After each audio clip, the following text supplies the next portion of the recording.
We didn't make Pikmin 3 simply to extend the series. We made it because we wanted to. We felt that the new hardware, Wii U, was really perfect for Pikmin. Once we started making it, we could see each of the individual Pikmin moving like ants on Wii U. And the Pikmin were moving all over the map, doing their own tasks, thanks to the enhanced AI. And the controls are much simpler with the use of Wii Motion Plus.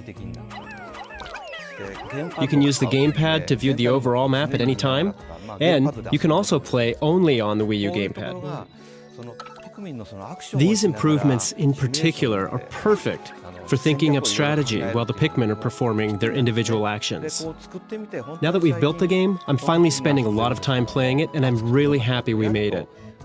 It may sound like I'm exaggerating, but it feels like Wii U was made for Pikmin. It's a bold statement, but that's how satisfied I am with the game.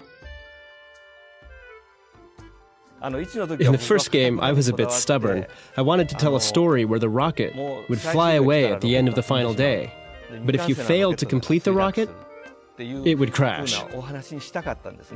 This time, I felt it would be fine for you to take all the time you want. There is a maximum daytime limit, but you can take as many days as you like. You can take your time and still clear the game. We made it so from there on, you can invent your own play style as you try to shorten your completion time. There are many things that we game developers and that those who design the bosses in particular always wrestle with. But one in particular is the fact that if you damage something in the real world, that damage always remains. The Pikmin take damage but keep on fighting the next day, so it's also the same with the bosses. The damage they take keeps piling up, so you can fight until it's almost sunset, and then if you think you might be able to finish it off, you don't have to go too far. You can step away and decide to finish it off in the morning. Then you go in, you beat it first thing, and decide what to do with the rest of your day. You can play at a pace that's similar to real life, so it doesn't feel like a stage in a game. It feels like we're onto something new.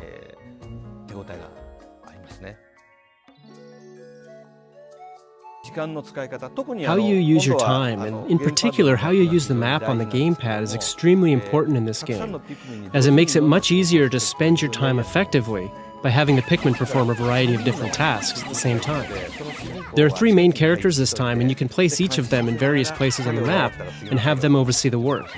Once a task is finished, you can move on to the next thing, so the amount of work you can do over the course of a day has increased greatly. Once you discover this, the game becomes very interesting.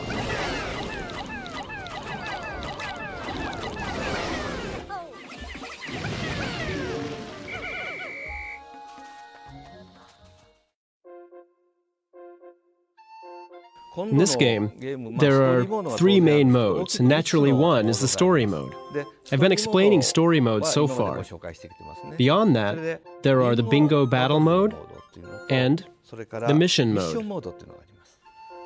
Mission mode is basically similar in style to the story mode, but it asks you if you can beat this boss, or collect the fruit, or to see how efficiently you can progress through a level within a given time limit.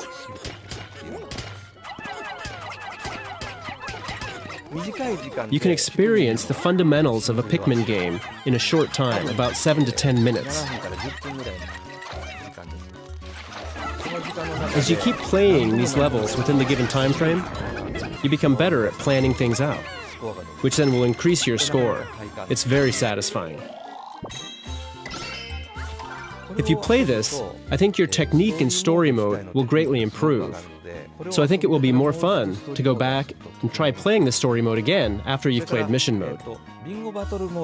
Then there's also the bingo battle mode. In this mode, you basically battle against somebody else. There's a bingo card, and whoever gets a bingo first wins. So there are a lot of potential strategies involved. You can get in the other player's way, or go for the items you need to win, or you can try and get the item they need to block their bingo. Games like this can really set apart the expert from the novice. So, we added a roulette wheel. Because you can get a variety of items, you can turn the tides of battle. And by playing this mode, you can also get a sense of what Pikmin is all about. And since you can even play this with beginners, I hope everyone will enjoy it.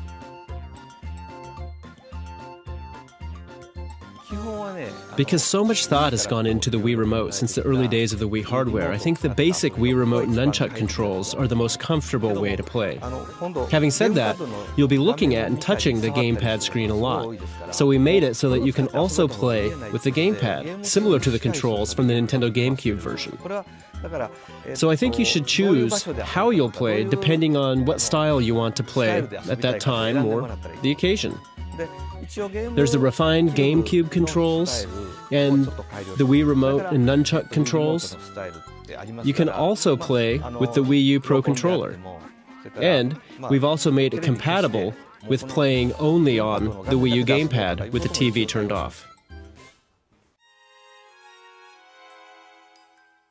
As I talk about this game, aren't you feeling that it may seem like it might be a difficult game? I like absorbing myself in a game, and when I do, I tend to talk about it passionately. But the game's difficulty has been on my mind.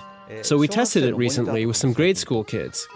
We found it's the kind of game that the more you play at your own pace, the more you start to understand it. So I think it will be played by a wide variety of people.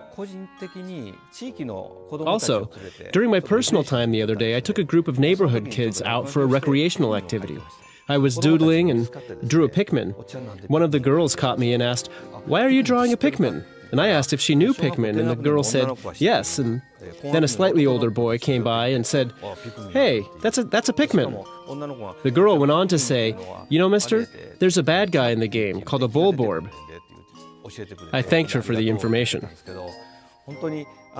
Knowing that kids like them knew about Pikmin really relieved me. And knowing that it's the kind of game that kids like them can play too reassured me that I could recommend the game to anyone.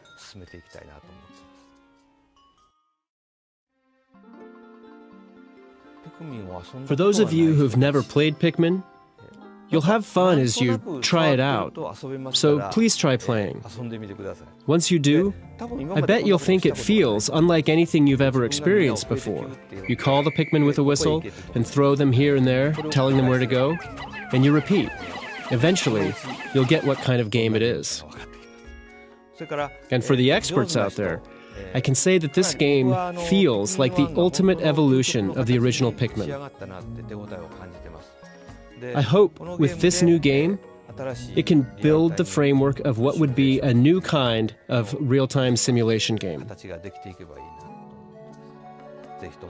Please give it all you've got.